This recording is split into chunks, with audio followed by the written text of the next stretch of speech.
is the second event under the Gilded Age label. We had an evening lecture by Peter Berman last night, which started our topic of the Gilded Age. So today is the conference Gamma and Grit. Will follow by an organ recital, first one of the restored organ behind you, I believe it's on the 20th of May. And we will have many more events planned for the rest of the year and future years as well. So my task today is just to welcome you and introduce you to our morning's chair, Ronald McInnes, who is Head of Heritage Management at Historic Scotland. Over to you, Ronald. Thank you very much indeed, Torsten.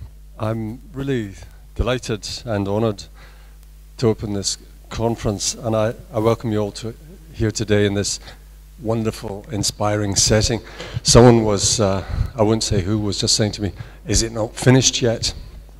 And actually I think it's one of these, and I said, well, I'm quite glad about that, and I hope it never is. Maybe David doesn't hope that quite so much, but it's been a slow burn project which has allowed for a lot of thought, a lot of reflection. I remember right at the start there was a move to clean the building with acid cleaning. I think that would have been a mistake, but we've had time to reflect and do things very carefully here. Of course, a conference is a wonderful thing. We need to keep conferring, no matter how much we study, how much we learn, how much we think we know, how much we research. There's always much more to do, to interpret, and to understand. And that's really the defining feature of an important subject, an important world historical subject like the one we're discussing today. So research is never really complete. And last week I was asked to do the closing remarks at a conference. It must be my age, I think. I asked to chair so many things these days. And that conference was on Scottish 18th century architecture. And I was saying that I had started out as a student and then a tutor in politics. And maybe that's the P word, I shouldn't mention it this morning. But I'm going to, in fact, I even remember as a tutor having a student who was a member of the Webster family of stained glass artists. So there's a connection immediately. I'm still very interested in politics, as we all are these days, hence the bleary eyes. Now, I taught the students during my time that everything is political. That's what it was like in the 80s, certainly. If we look at Glasgow at the turn of the 20th century, we see big city politics operating at full tilt in the creation and presentation of a progressive, caring, monumental, beautiful, and efficient city which would look after its citizens from the cradle to the grave. The city came into conflict with the state on that issue to the extent that serious demands were even made for home rule in the early years of the 20th century. So when people say, keep politics out of this, I say, no, it's central to the story, especially true, I think it is, of a city like Glasgow. To give just one example of the intimate connection of politics and art, we have Sir Daniel Macaulay Stevenson, the civic entrepreneur, early 20th century Lord Provost, civic improver, municipal socialist, and his brother was one of the Glasgow boys, of course, Robert Macaulay Stevenson, the painter. And this is something I think I would like to see emerge from all of this renewed research effort in Glasgow. The connections that existed within the city are well known, and we see them all the time. And as we continue to study and research, we discover new ones. We think of the Macintosh Architecture project, which is online. Such a brilliant project, among many other things that it has achieved. It's showcased a lot of these connections that we hadn't known to have existed. So we see patronage and the clientele, architecture, designers, furniture makers, all interconnected in the city of Glasgow. And the connection was possible, of course, in the world city of Glasgow, which was and is immensely proud of itself, of course. It had carefully created a very powerful civic identity, as we all know. It was a city of the present, with its roots in the medieval past. It wasn't a mushroom creation, as they were fond of saying, like Manchester. And from this sense of pride and belonging flowed what we would call a kind of civic nationalism that was inclusive, forward-looking, progressive, and it wasn't racially orientated, and it wasn't reactionary. But how to join this elite group, though? Well, the only test for being a Glaswegian is to live or have lived in Glasgow. Now, we all know that our city's great hero, my great hero, I suppose, Charles Rennie Mackintosh, thrived in the culture that Glasgow had created. He wasn't, as is often said, a kind of lonely genius fighting Philistinism in an uncaring industrial city on the side of beauty and against ugliness. That's not true. Rather, he was a product of that city, of Glasgow's amazing design culture. It's been estimated that 1 in 4 of Glasgow's working population in 1900 was involved in design, everything from turbines to tea rooms.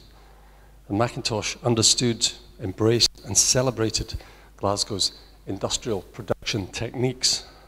And we're seeing this now graphically demonstrated through the research around the reconstruction of the School of Art.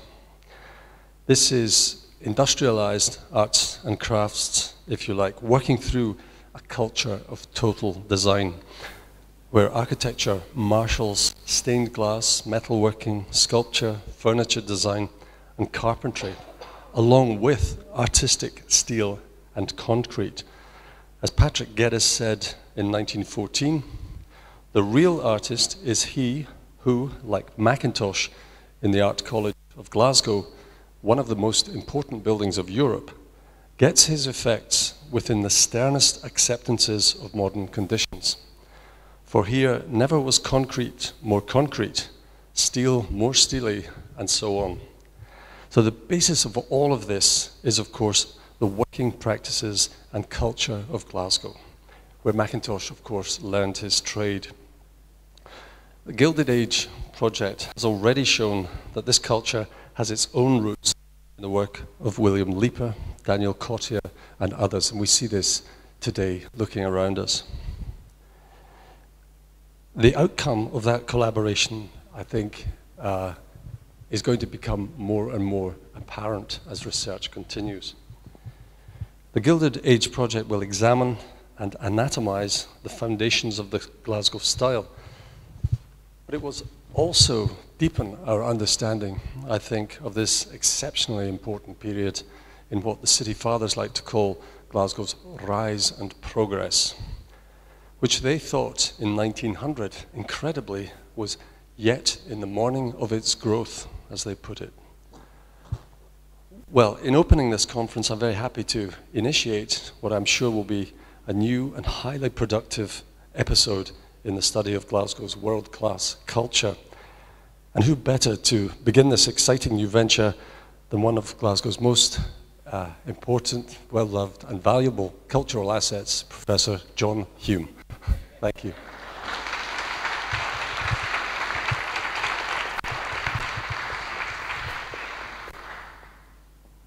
Thank you very much, yes. You can't live up to that kind of introduction, and I don't propose to attempt it. But what I originally agreed to do was to say a few words about the history of Glasgow. Well, it's turned into something a bit more than that, because I said I would say something about the background to this extraordinary period from the mid-1860s to the First World War. And I thought it would be a few words. I thought it would be maybe 10 minutes, quarter of an hour. It's half an hour, of course. What Ranald has said about Glasgow is very true, but it also includes a number of myths about Glasgow. Because Glasgow was a city that originally was quite small. In fact, right up until the late 18th century, it was a small city. And it only could be called a city because it had a cathedral. In other respects, it was about the size of a market town and had many of the functions of a market town. And then it grew, and it grew largely on the basis of mercantile activity, and I want to return to that later on.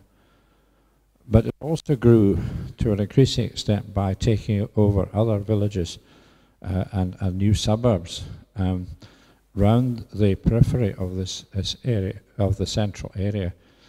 And I think it's true now, I believe, that Glasgow could not really have been called an industrial city until into the middle and late 19th century.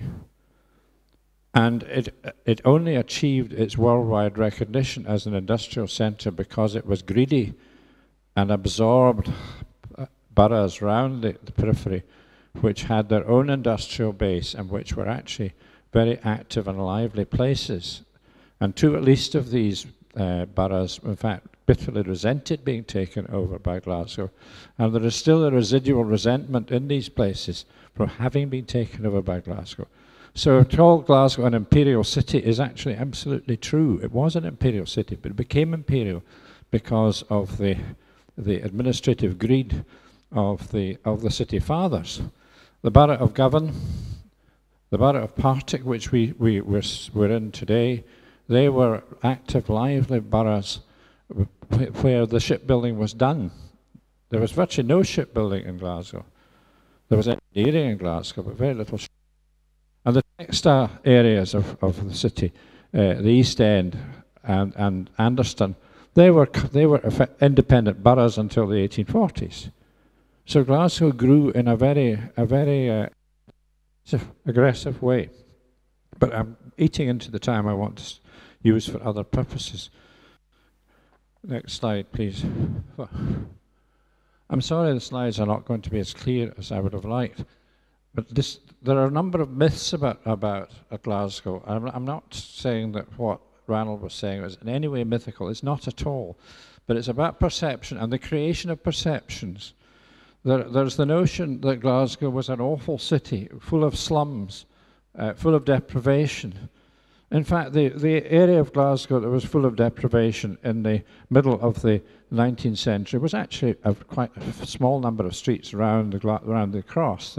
What had been the medieval city, which had been grossly overdeveloped in the 18th and early 19th centuries, and where there was massive overcrowding, and where the underclass of the city was congregated. That's not true of much of the city.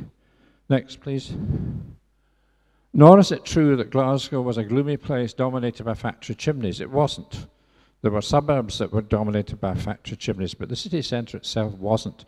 And this picture of St Rollo's Chemical Works in the 1880s stands as a paradigm for another view of Glasgow. But in fact, what we really want to think about today is another image altogether. Next, please. Oh, sorry, that's part of the closest, that is the notion of the medieval city. That's not medieval at all, that's 17th century. And there was virtually nothing left apart from the cathedral and the manses at the top of the town of the medieval city by the late 18th century. In fact, by the late 17th century because of a number of drastic fires. So don't think about Glasgow as having lost its medieval past during the 1780 to 1914 period. It's just not true. Next, please. But this is a view that I've included because it shows how rural Glasgow was until the middle of the 18th century. This is one of the Fowles Academy views, and it shows a view from what became the Gorbals, looking across farmland to virtually the whole of the city at that time. And with all the spires were wonderful. They still are. Many of them are still standing. Wonderful, wonderful things. Next, please. And the Trongate here, which was this is a painting of the turn of the 18th, 19th century. It shows how even in its early modern period, Glasgow had a marketplace and a thoroughfare which could stand comparison with anywhere, much better than anything Edinburgh had to offer, much better than anything Aberdeen had to offer before the creation of Union Street, much better than anything at all in Dundee, even now. Next, please. And the highlight of this the Tron Gate was the toll booth, and the toll booth was built 1625 to 1627. That's the building, the toll building there, of which only the steeple survives. Now that was the biggest toll booth in Scotland when it was constructed, by a margin. And it shows how Glasgow was an important centre for trade and commerce, even though it was such a small place in the 17th century. Next, please. And the Tron steeple. Here, it's only a few years later, 1630s.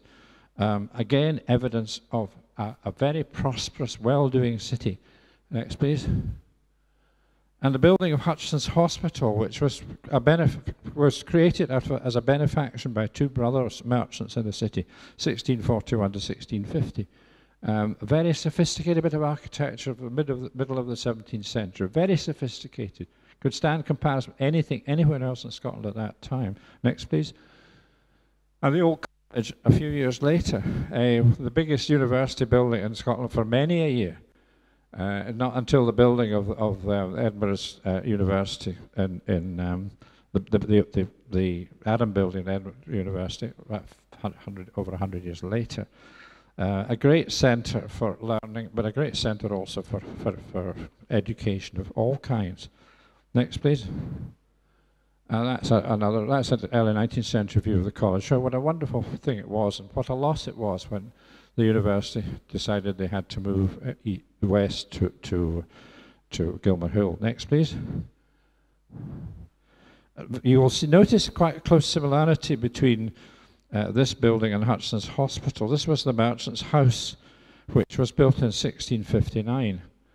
Now, it's quite significant that both the old college, which you saw, and the merchant's house were built during the period of the Cromwellian interregnum.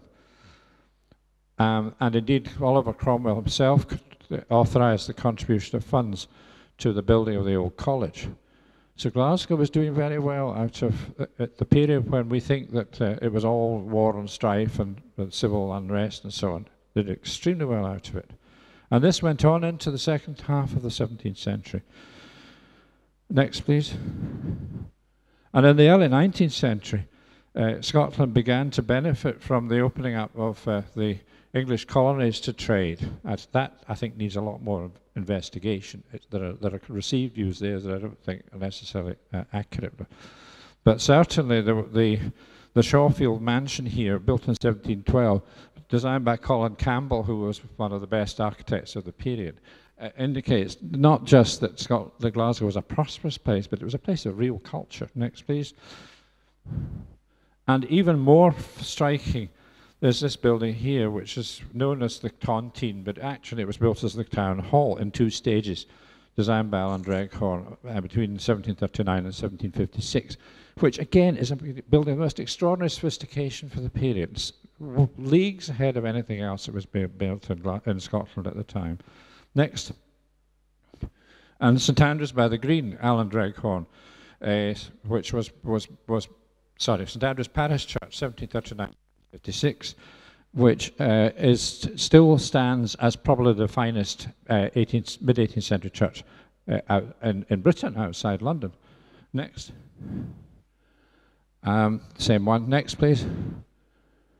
And St Andrews by the Green, which was the first Scottish Episcopal church built after 1690 in 1750-51. It's been rather dismissed, I think, as a piece of architecture. I think it's a very fine and handsome building. And the fact that it exists at all shows a tolerance of Episcopalianism in Glasgow, which is carried through into what Ranald was saying about a general tolerance of difference within Glasgow, a creative tolerance of difference within Glasgow. Next, please. One of the interesting things about the tobacco trade is that although the tobacco trade was greatly diminished by the American War of Independence, there was an opportunity for merchants here as well, because some of them had stockpiles of tobacco which they were then able to sell on at a great profit.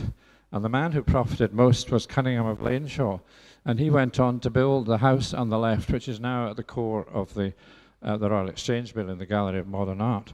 out of the profits he made from the sale of tobacco that he had in his warehouse at the time of the war.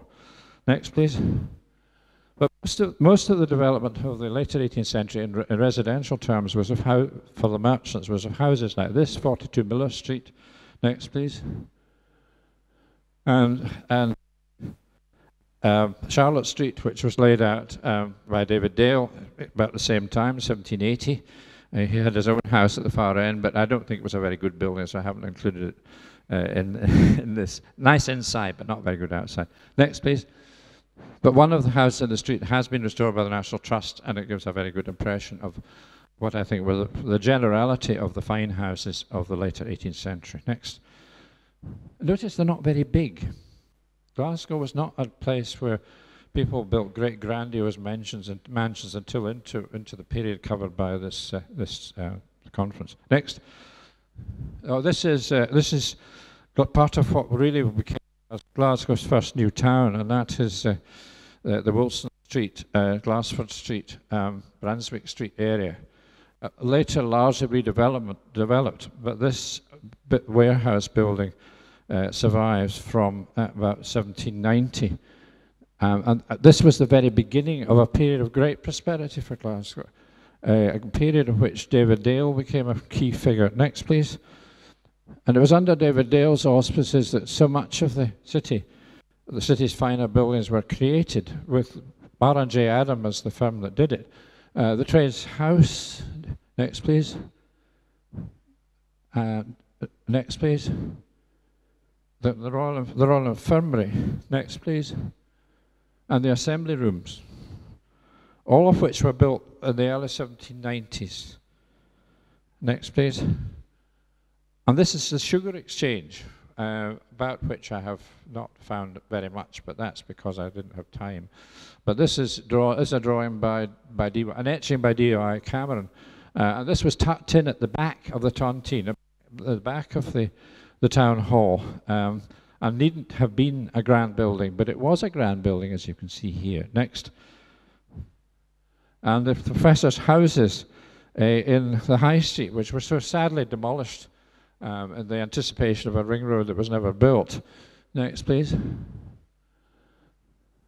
Now that actually is a view showing the frontage of Clyde Street, where the Roman Catholic Cathedral is now, and there were two very fine mansions there. There was the one well-known one, which was Robert Dreghorn's mansion, which was built in the late 18th century. But there's another one, which I'm sorry you can't see, which had a magnificent palace front, which was built by a local timber merchant. Next, please. And then into the 19th century, you've got this period of what you might call mild classicism, to some extent looking over its shoulder what was going on elsewhere, particularly looking over its shoulder at other mercantile places, in, for example, Holland. Next. And then we have, sorry, can I go back that one, if I can? That's the Hunterian Museum in the university, which was designed by, this is not on top of my mind, was designed by, you'll remember who designed it. Stark, of course, Stark. Now Stark was, who died untimely, could have been one of Scotland's greatest architects ever. And this is one of the finest neoclassical buildings of the period, and a very early correct neoclassical building for that time. Next, please. And Stark also designed St George's Tron Church, which is more Baroque, in fact is Baroque. I'm glad that the original design wasn't followed through, because the original design was to have the pinnacles round the bottom of the tower here as figures of the evangelists, which I think would have destroyed the effect. Never mind. Next, please. But this is one of the first of the 19th century churches. And here we have Gorbals Church, which was on the south side of the river, the beginning of the development of that area as what was intended to be a high-class suburb. Next, please. Characterised by the waterfront development of Carlton Place from 18 to 1804, and then the second one on the right-hand side from 1813 to 1818. Next. That's another view, a modern view of the west, part of the west one, showing what a grand palace front it was. Next. And indicative of the status of Glasgow by that time is the construction of this complex here. This was built as the High Court of Glasgow, but it was also built as the civic buildings of Glasgow. This is where the city administration was carried out. And behind it there was a jail. Next, please, which is a very appropriate thing to have next to a civic place. And in the middle of that picture, there is a view of the jail not long after it was built. It was quickly superseded by a jail up at Duke Street. Next, please. Stark's other great building in Glasgow was the lunatic asylum, designed on the best principles of the time, with different wings for different status of patients and so on. Different sexes and so on, all supervised from a central rotunda. Next. And then there was a building of new flats, new flatted developments. Now, you will all recall the terrible, I think you would call accident, when a helicopter landed on the Clutha Bar. Well, the Clutha Bar that was left of the building, the light-coloured building in the centre there, which was built as a very high-class tenement overlooking the river, in about 1810. Next, please. And yet within a very short time, less than 5 years, St Andrew's Cathedral was being built as the Roman Catholic Church for Glasgow. And it's being built in a very, very high interpretation of Gothic revival by James Gillespie, later James Gillespie Graham. It must have been utterly shocking, not just because it was a church for the Irish in Glasgow, but because it was so antithetical to the classicism that had characterized most of the city. Next, please. Back to decency. As seen by the Glaswegians of the time, this is a tenement in Virginia Street of 1817, and there were many such in the center of the city. Next, please. Wardlaw's Church, which was absorbed into Queen Street Station, a fine bit of classicism. Next, please. Buchanan's upper part of Buchanan Street with more tenements. You can see the concept of flat-fronted tenements, which were going to become extremely important later in the century. Next, please. A bit of mild Gothic. This is the Ramshorn Church by Rickman. Next, please. And then industrial buildings. I'm just going to show one or two industrial buildings. I don't think they're really very important to the history of the city during my period. This is Bishop Garden Cottermill, which was actually in the borough of Anderson. But it shows it was a big and decent building, well within the character of the tenemental building that was going on at the time. Next. And one of the few terraces of that period that survived and was very sadly demolished just a very few years ago in Clyde Street, which was built probably in the 1820s. And you can see here, this is a forerunner of a whole lot of terraces, which we'll come to in a minute. Next, please. In the 1820s, the Royal Bank, which had acquired Cunningham of Laneshaw's house in Queen Street as offices, they decided they could make a good land deal here, and so they sold the building to a partnership which built the Royal Exchange building, and around that created Royal Exchange Square with a new bank behind. Next, please. Which is, you can see there, which is now a cafe. Heaven help us. Heaven help us. How are the mighty fallen? Echu fugaces. Next, please. But this is a sign of real optimism. But this is late 1820s when the British economy as a whole was suffering from the collapse of a boom in 1825. But there was enough confidence to do it here. Nice house in West George Street. Next, please. A building in Queen Street, which was put up by Mr. McClellan of the McClellan Galleries, which is part of a big development around this area of commercial warehouses. Warehouses, for the most part, I think, for the textile trades, which we'll come to again. Thank you. Next, please. And there's another one further down Queen Street, which is of the same period. Next. But one of the most striking developments of the 1830s, which we're moving into the 1830s, it was the beginning of the Woodside area, and ultimately became the park area. The first bit of this, which we see here, Woodside Crescent, 1831. Next, please. And this is Newton Place, 1837. Next, please. And we're now into the much grander places. Woodside Place, 1838, with fine classical door pieces. Next, please. At the Normal School, which was a free church training college, which was built 1836, all virtually identical period. Next, please. And Royal Crescent, which has never quite worked for me as a piece of architecture, which was built between 1839 and 1849 at the west end of Hall Street. Next, please. St. Jude's, the second Episcopal church built in central Glasgow, 1838-9. See, we're talking about a lot of building very quickly at particular periods. Next, please. The Western Club. Not only is this a fine piece of Renaissance architecture, Italian Renaissance for the most part, not only that, built 1839-40, it was a sign of the wish of the mercantile classes in Glasgow to meet outside the exchange, in other words, to have a place for social exchange. And that became very important in Glasgow, and indeed the tea room movement, which Ronald alluded to, was an aspect of that as well. Coffee houses. And even a few pubs. Next, please. This is the Theatre Royal, which was in Dunlop Street, which was built at the same time as the Western Club, was swept away when Centennial Station was built. Next, please.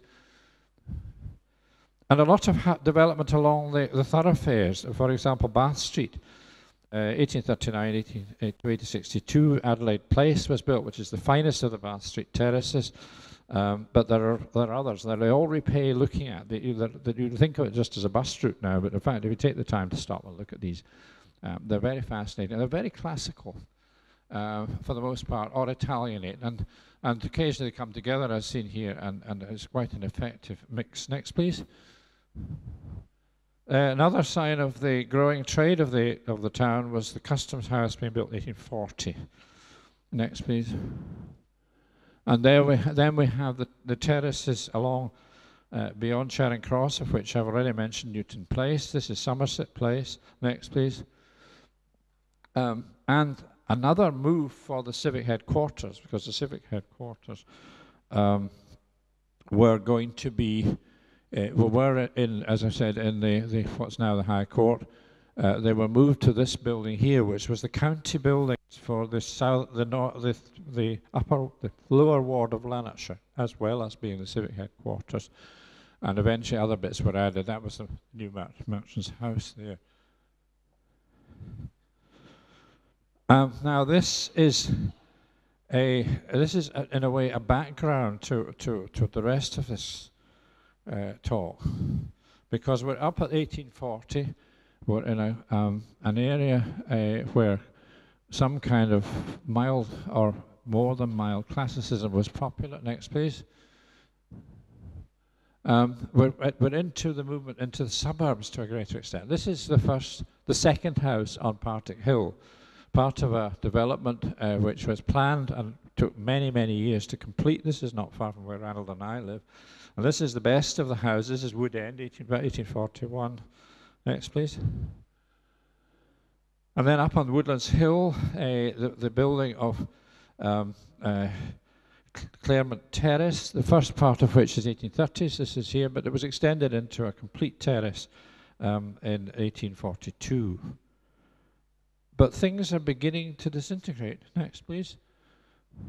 Because other styles are beginning to come in. We've seen the Gothic Revival. Gothic Revival remains patchy, it's there, but it kind of lurks rather than becoming a movement as it did in the period that we're talking about today, and this is evidence for it. But it lurks, and this is the Romanesque. And one of the most undervalued, I think, aspects of Scottish architectural history in the 1830s, 1840s is the Romanesque revival, because although it wasn't an enormously powerful revival, it is a re-evocation, if you like, of an aspect of Scotland's past that I still don't think necessarily gets the attention it deserves. The real Romanesque from the 11th, 12th century, or 12th, 13th century, and this one. This is the Monteith Mausoleum in the necropolis, and the creation of the necropolis as a burial place for the respectable people of Glasgow was again a phenomenon of the development of the merchant class. Next, please. The early 1840s also see the beginning of the development of the Great Western Road. The Great Western Road is laid out in the 1830s as a route for people of the upper middle classes. Glasgow never really had an upper class. Upper middle classes to get into the city centre, into their offices, without passing through the pollution of the working classes. It was explicitly like that, and the suburbs along the route were developed with that in mind. This is Claremont. This is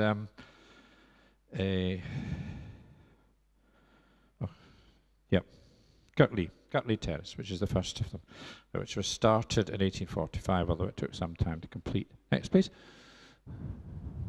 The high school, built as a private school in the 1840s. Next, please.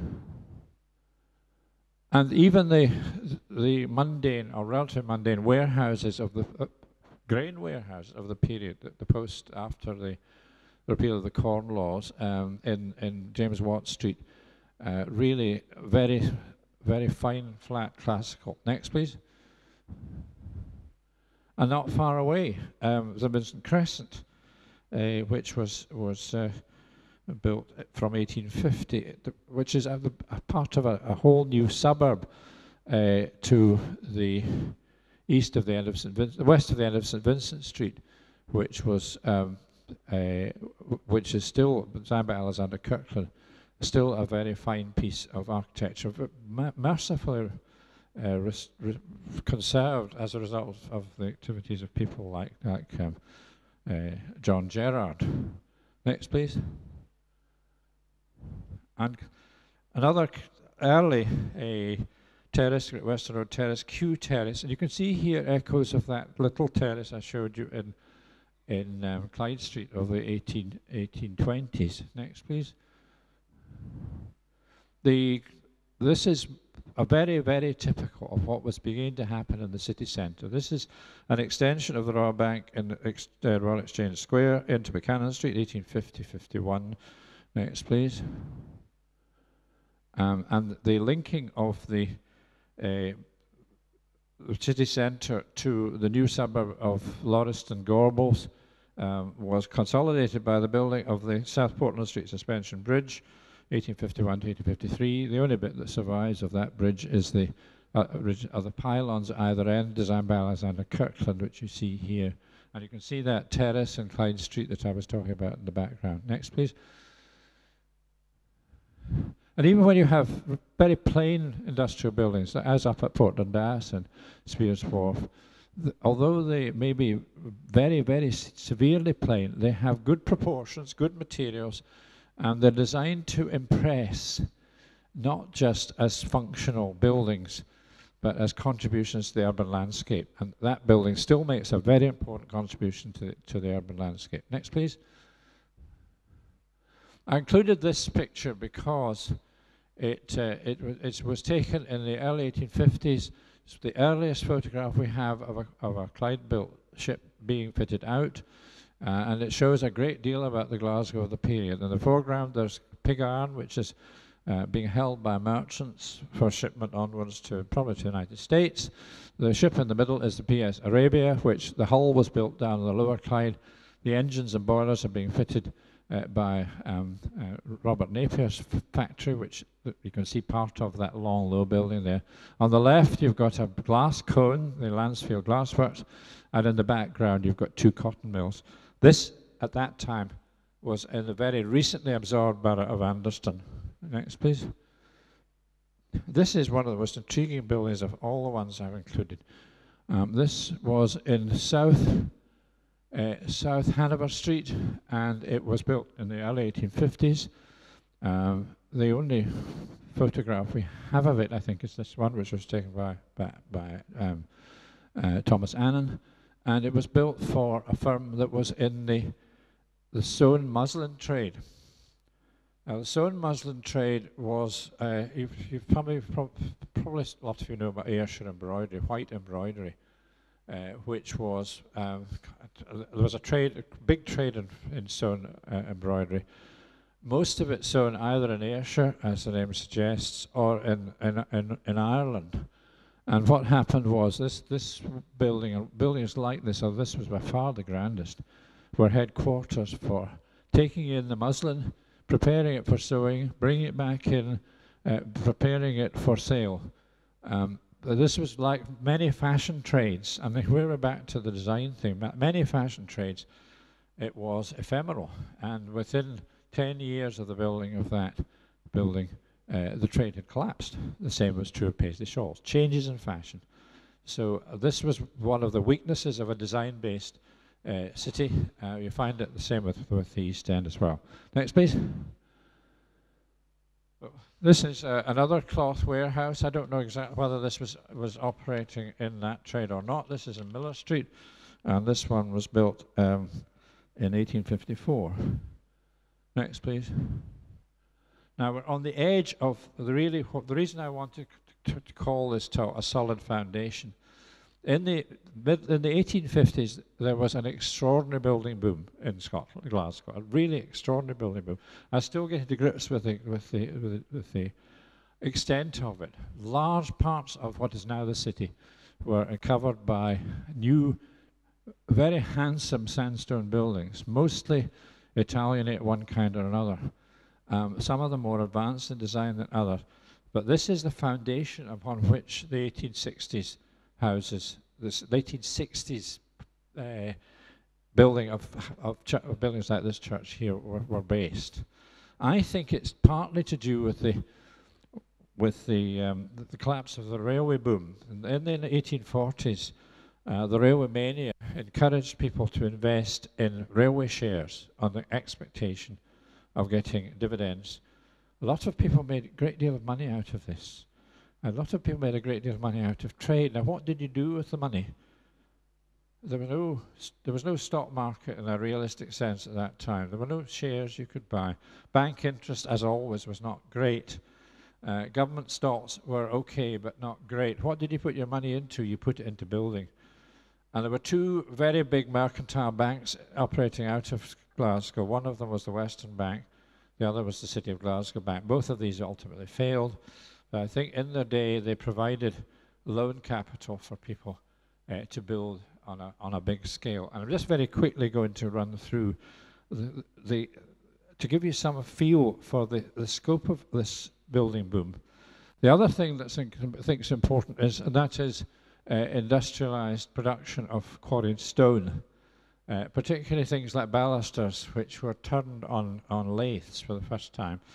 Stone saws, which could give you squared stone just ready to put up. This became very important later in the 19th century with tenement building. But here are a few buildings of the mid to late 1850s. This is Buckingham Terrace, 1852 onwards. Next. So that wasn't Buckingham Terrace. That was the other one. But this is Buckingham Terrace. Next, please. On Great Western Road, the wonderful Rhind Bank, a commercial bank, in Gordon Street, 1853 to 7. Next, please. There it is again, a fabulous building, now spoiled by having trees planted in front of it, which they really ought to be taken up, put somewhere else. Because it is one of the finest buildings in the centre of Glasgow, and you just can't see it properly now. Next. This extraordinary building, which was Campbell's Warehouse in Ingram Street, which still survives as an elevation, although it's been much altered internally. Next, please. Charles Wilson's wonderful faculty of procurators, reflecting the rise of the legal profession at that time. Next, please. This really fine terrace, which I think is without parallel probably anywhere. Grosvenor Terrace, which was designed by J.T. Rockhead, and it leads to a view of that, the church, Kelvinside Free Church, next please, which we'll come to later. And more in the mould of the Campbell Warehouse. This is City of Glasgow Bank's head office in the Trongate, 1855, Rockhead again. Next please. And the first cast iron fronted buildings, of which this is the finest, the Gardener's Warehouse on Jamaica Street, again 1855. Next. McClellan Galleries, 1855-6, built for McClellan's painting collection, because we have another connection here with what we're about today. Next, please. Also housed the School of Art for a while, actually. Greek Thompson's marvellous Business Street Church, 1850s again. Next, please. This fabulous, and I use the word advisedly, fabulous engineering works in trades to the south side of the river, designed by William Spence, built for the most advanced marine engine construction of the mid-Victorian period by John Elder and Charles Randolph. Charles Randolph went on to give money in his will to the University of Glasgow, and the cloisters in the University of Glasgow, which you probably know, were built with his money. So was the Randolph Hall, although the Lord Bute got the credit for much of that particular block. Randolph provided the foundation, the solid basis for that. Next, please. And then the park area, which is one of the great pieces of town planning anywhere in Britain of the mid-19th century. This aerial view shows the Park Circus in the middle, with Park Terrace wrapped round the outside. The Park Circus, Italianate, Park Terrace, French. Next, please. Charles Wilson's planning, Charles Wilson's design. That's part of Park Circus. Next, please. And the Trinity College, the Free Church College, which was part of the same thing, built for 1856-7. Next, please. The Queen's Rooms, which was a social gathering place for the area, 1857, again, Wilson. Next, please.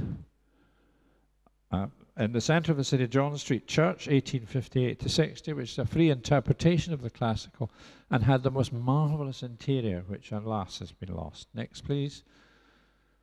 And then spreading further from the centre, we've got the beginning of the development of Down Hill, Partick, and this is the most beautiful Crown Circus, 1858. Next, please. And back to warehouses. This is a warehouse built in James Watt Street in 1861, which I think stands comparison with any building in the city at the time. This is a little narrow street, Mercantile Street. Nobody much going there, but what a gem. Next, please. Now, after that kind of burst of activity, we're into the 60s. And I've just included two as a transition to the main topics today, and one of these is Kelvinside Church, 1862, which is now the Oran Moor, and you can see its original relationship with Grosvenor Terrace, and what a very striking contrast there is there. Beautiful piece of urban design. Next, please. And yet, in the Calton, this. I'm not quite finished, but that's the end of the slide. What has been born into, I'll leave this on, because what has been born into me as I have prepared this lecture, if you don't mind, I'll sit down. It's what I started with, and that is the notion that Glasgow wasn't really an industrial city. Like for much of the 19th century, Glasgow was a mercantile city. It was a place where merchanting activity was dominant. If you look at the first edition of the large-scale town plan of Glasgow, which is 1850s, and look at the centre of the city, if you look at the centre of Edinburgh, it's full of breweries. I mean, the whole of the old town was almost a brewery. It was really quite phenomenal. There were hardly any breweries in Glasgow. But in the centre of Glasgow, it's all warehouse, warehouse, warehouse, warehouse. Very often with palatial frontages. These are like the Manchester warehouses. These are not places just for storing goods. They're places for selling goods, presenting goods.